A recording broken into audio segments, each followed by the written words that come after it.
An arc of cold grey light and the stars just fading. From Adventures of a Boer Family by Victor Pohl.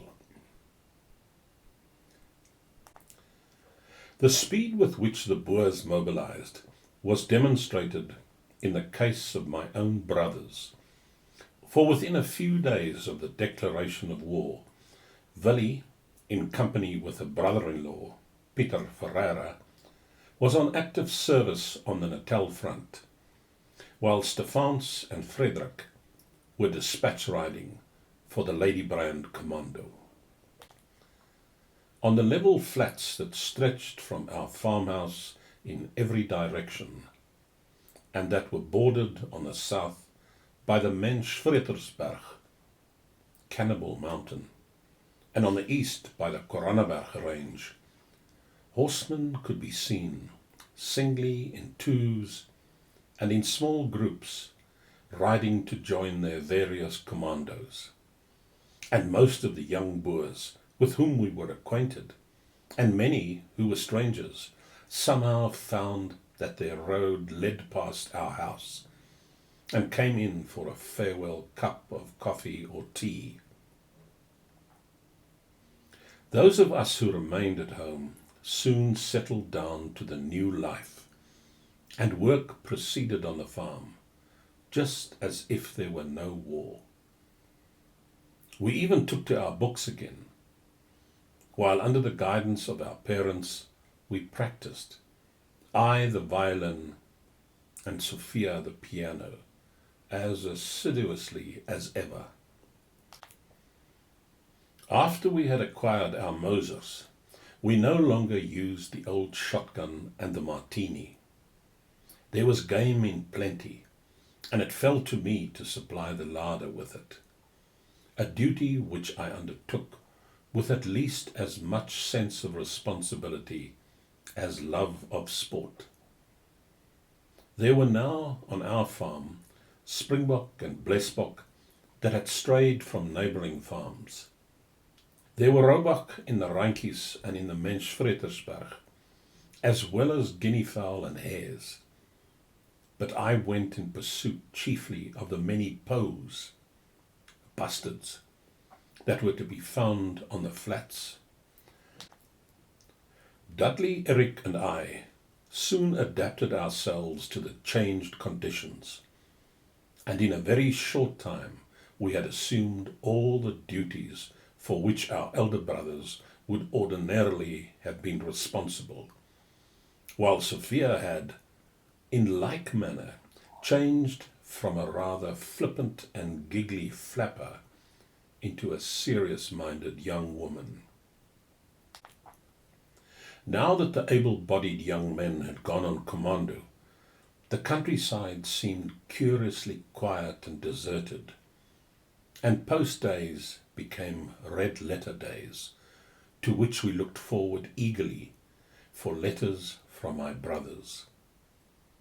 But it was an eagerness mixed with suspense when casualty lists appeared in the papers, and I shall never forget how, the first time Sophia and I hastily scanned those much-feared columns, my mother sat, white-faced and tight-lipped, while my father made a great pretense of unconcern.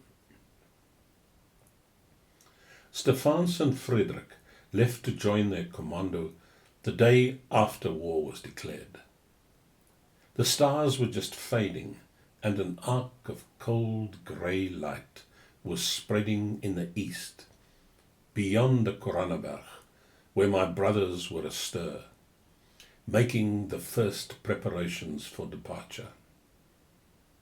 No sooner had the sun touched the northern bastions of the Menschvretersberg that they took their leave from us and, turning their horses' heads to the east, started on their great adventure, forcing their impatient and hardy ponies to a walking pace until they were out of sight of home and those waving them goodbye.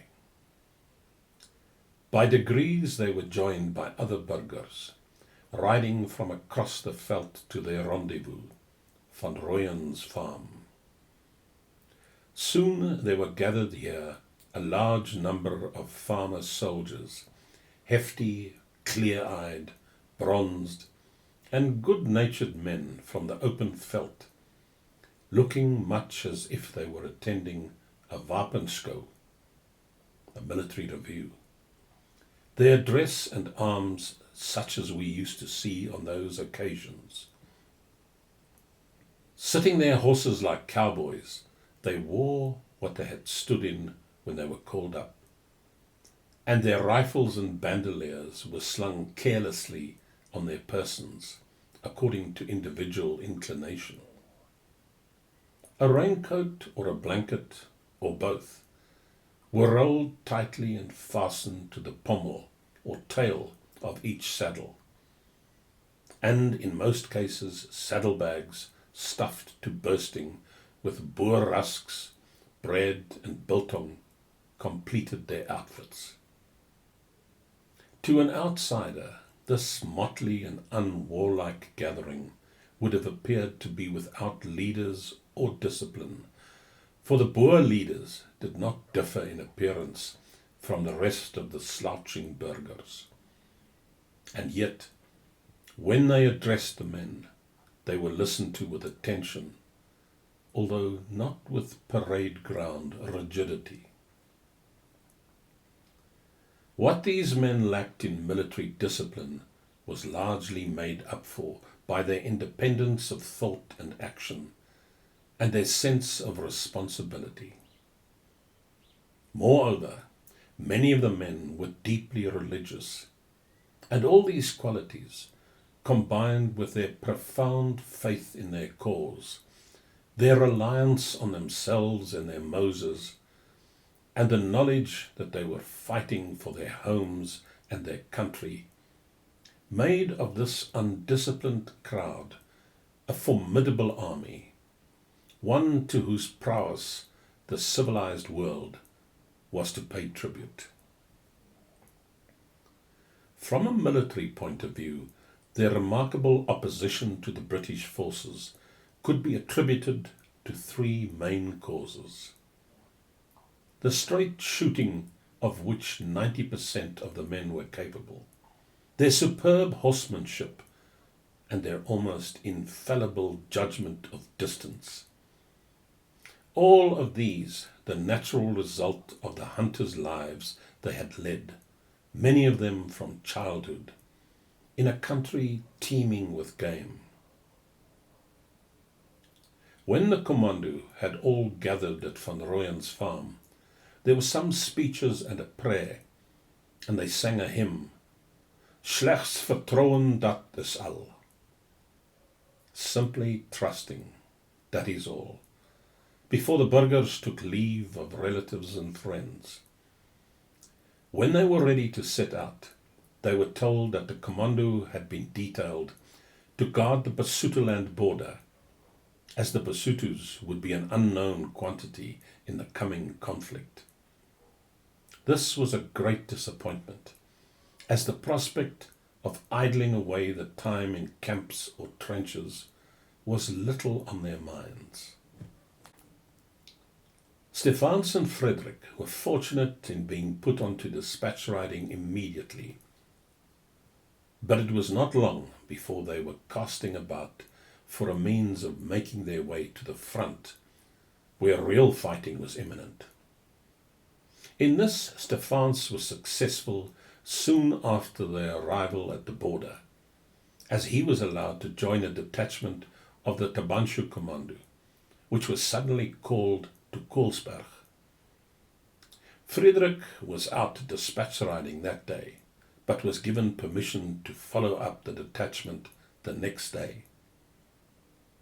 That afternoon, however, while cantering over the veld, his horse trod in a deep hole and threw him so heavily that he was picked up half unconscious, and it was found that he had broken a collarbone and sprained an ankle. As a result of this accident, He and Stephans fought in different commandos and did not meet again until after the fall of Bloemfontein, when they were once more reunited.